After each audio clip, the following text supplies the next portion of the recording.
Кутмандуу кечиңиздер менен, урматтуу кыргызстандыктар, кымбаттуу калайык калкым, ардактуу ата журт. Сиздерге түз эфирден бүгүнкү кайрылуумдун себеби Кумтөр алтын кени Кыргызстандын толук ээлигине биротоло кайтарылганын кыргыз элине жана жалпы дүйнөлүк коомчулукка жарыялаймын. Центера менен болгон талаш тартышты чечүү жана жөнгө салуу тууралуу келишимге жаңы эле кол коюлду. Биз эң чоң улуттук байлыгыбыз Кумтөр кенинин Кыргызстанга толук жана биротоло өтүшүн камсыздай алдык. Ошентип, Кумтөр кени толугу менен Кыргызстандын энчисине өттү. Бүгүнкү күндү өлкөбүздүн тарыхындагы чыныгы бурулуш учур деп атасам, аша чапкандык болбостур. Анткени элибиз бүгүн өз тагдырына болгон жоопкерчиликти өз колуна алды. Улуттук кызыкчылыкты коргоо деген дал ушундай болушу керек. Мен жалпыңарды, бүткүл элибизди бул жетишкендигибиз менен чын жүрөктөн куттуктаймын. Эмесе, мен сиздерге макулдашуунун негизги жоболору жөнүндө айтып берейин. Мындан ары Кумтөр кени толугу менен Кыргызстанга таандык. Башкача айтканда, Кумтөр Gold Company ишканасынын 100% акциясы республикабызга тиешелүү.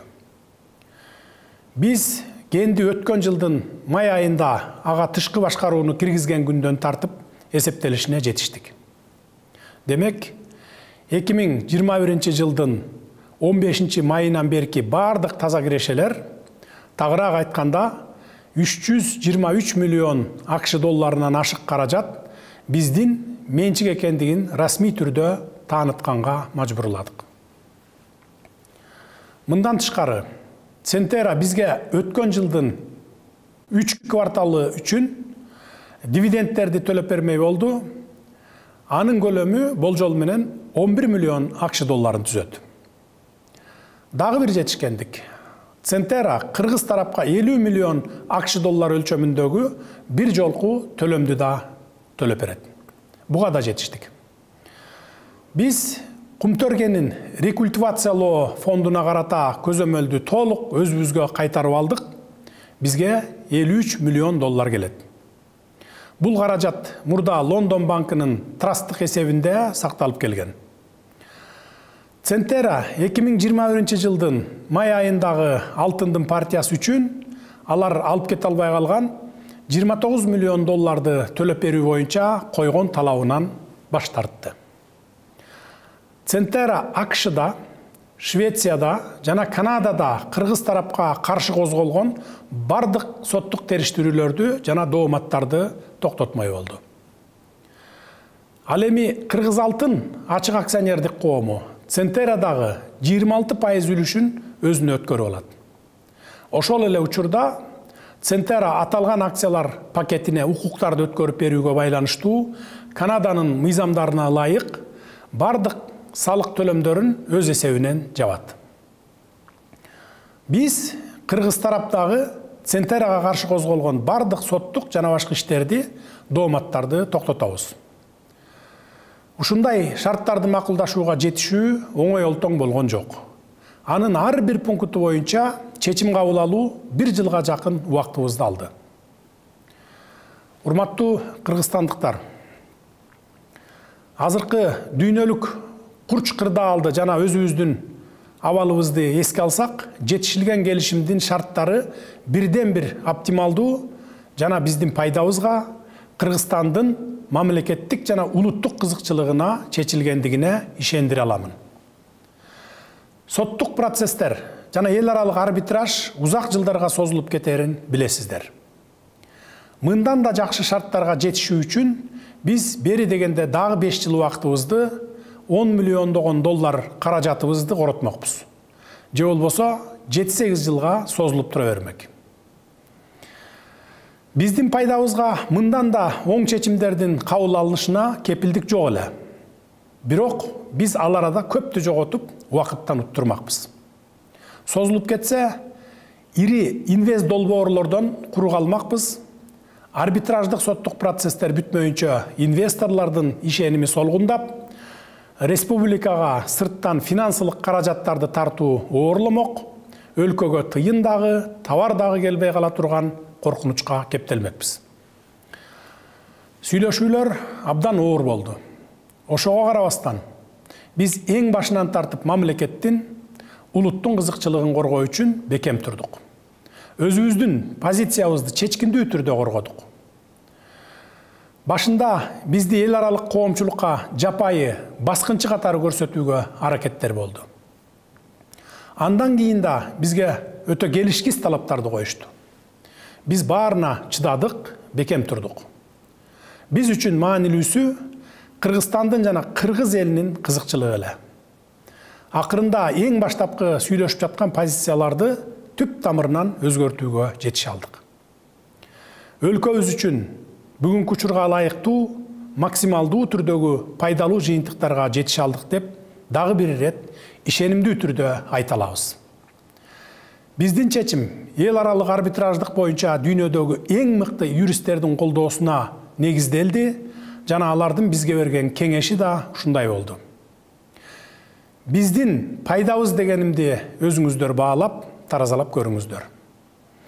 Эгерде буга чейин биз жыл сайын дивидендтердин символикалуу көлөмдөрүн гана алып келсек, тактап айтканда 20 жылдын ичинде жалпысынан 85 миллион доллардын тегерегинде дивиденд алып келсек, өткөн жылдын 7 айында эле 323 миллион доллар таза кирешеге ээ болдук. Быйыл буюрса 500 миллион долларга чейин алабыз деп турабыз. Кумтөргени бүгүнкү күндө орточо эсеп менен 3 миллиард долларга бааланууда.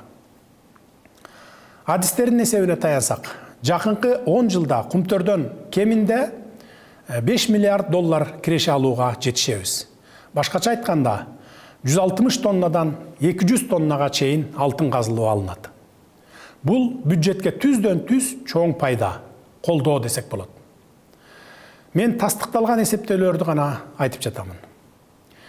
Бирок ал жакта башка дагы мүмкүнчүлүктөр бар. Азырынча алар жөнүндө кененирээк токтолбой эле турайын. Айтайын дегеним, кумтөрдүн чоң потенциалы бар жана элибизге дагы узак жылдар бою кызмат кылат. Учурда тышкы карызды кайтаруунун убактысы жетип, жылына ири өлчөмдөгү каражатты төлөөнүн мезгили келгенин билесиздер. Бүгүн белгилей кетчү жагдай, кумтөрдү көзөмөлүбүзгө алган соң, эми тышкы карызды төлөө маселесинде өзүбүздү ишенимдүү сезип, жеңилденип калдык. Биз сырттан сатып алып жаткан товарлардын буудай, шекер жана өсүмдүк майынан тартып, күйүүчү, майлоочу материалдар менен жер семирткичтерге чейин баалары кымбаттап жатканын эске алсак, жаңы эле жарыяланган шарттарда кумтөр боюнча макулдашууга жетишүүнү кечиктирбөө, учурдун талабы жана кабыл алынган чечимдерге негиз болгондугуна ынанабыз. Мамлекет башчысы катары мен чечкиндүү жана кечиктирилгис кадамдардан баш тартпаймын. Элдин жоопкерчилигин мойнума алгандан кийин создуктурууга жол бере албаймын. Урматтуу кыргызстандыктар, эми кумтөр толугу менен менчигибизге өттү. Мындан 20 жыл мурда эле болчу окуя бүгүн гана жүзөгө ашты. Бул албетте кейиштүү жана өкүнүчтүү. Бирок өткөн ишке өкүнбөйт демекчи, эл журтубузга жараткан Кудайым белек кылган байлыкты уурдагандар, тоногондор тууралуу сөз кылгым келбейт. Мен кыргыз саясатындагы басып өткөн жолумда кумтөрдүн байлыгы жөнүндө такай айтып келдим. Ал үчүн санаалаштарым, үй бүлөм менен бирге далай кыйынчылыктарды да башымдан өткөрдүм. Азыр жөнү жок эсептешип, кимдики туура же кимдики туура эмес деп акыйнек айтышып, күнөөлүүлөрдү издегенге убакыт жок. Мен калкымды алдыга карай сүрөп, илгери баштагым келет. Андыктан өткөнгө кылчактабастан алдыга карай чечкиндүү кадамдарды жасашыбыз керек. Мындай саясат өз мамлекеттүүлүгүнө эркин элге жарашат деп эсептеймин. Биздин тагдырыбыз өзүбүздүн колубузда. Кумтөр боюнча бүгүнкү чечим мамлекетибиздин өсүп өнүгүү жолундагы ири жетишкендиктердин башталышы гана. Мүмкүнчүлүктөн пайдаланып командама, сүйлөшүүлөрдү жүргүзгөн топко, ата мекендик жана эл аралык юристтерге жемибизди жедиртпей, сүйлөшүүлөрдү ийгиликтүү жүргүзүшкөн үчүн өзгөчө ыраазычылык билдиремин. Сиздер өлкөбүз үчүн эбегейсиз чоң кызмат кылдыңыздар. Алтын казуу ишин бир да мүнөткө үзгүлтүккө учуратпай, кенди иштетип кеткен Кумтөрдүн бүтүндөй эмгек жамааты дагы биздин жылуу сөздөрүбүзгө жана мактоого татыктуу. Сунуштаган чечимдерибизди колдоп, бекитип берген үчүн Жогорку Кеңештин депутаттарына дагы ыраазычылыкты билдиремин. Жана албетте Кумтөрдү элибизге кайтарып берүү ишинде эрким айтарылбай, кыйла жылдар бою күрөшүп келген бардык жарандарга, бардык кыргызстандыктарга чын жүрөктөн алкыш айтамын. Бүгүн биздин жалпы жеңишибиз. Урматтуу кыргызстандыктар, бардыгыңыздарды башталган ыйык Ороз айы менен куттуктаймын. Ар бир үйдө ырыскы, береке кут жана бакты таалай ыры болосун. Орозоңуздар кабыл болсун, жараткан Кыргызстаныбызды колдосун.